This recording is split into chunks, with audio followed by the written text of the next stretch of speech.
Hello and welcome back everyone to another tutorial where I'm going to show you how you can play PSP or PlayStation Portable games on your PC.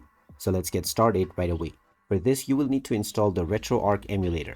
We already have a video on how you can do this, but in short just go to retroarch.com using your web browser and from the homepage click on the Get button.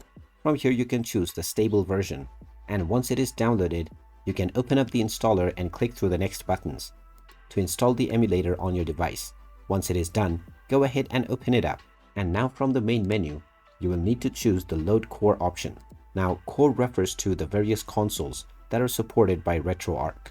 To install the PlayStation Portable or PSP Core, click on Download a Core. Now, from this page, you will simply need to search for the Sony PlayStation Portable. Once you find it, go ahead and click on it, and this will begin the download of the core right away.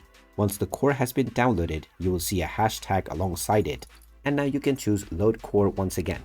And now within the Load Core screen, you will see PlayStation Portable or PPSSPP Core. You can now click on this to choose it, and now that the PSP Core is selected, you can choose the Load Content option and browse for your PSP ROM. After choosing your ROM, the game will load right away.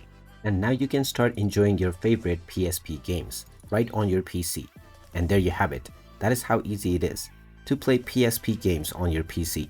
If you find this video helpful, make sure you hit that like button and subscribe to our channel if you haven't done so already. Also ring that notification bell to never miss another update from us. Thank you for watching, and I will see you again in the next video.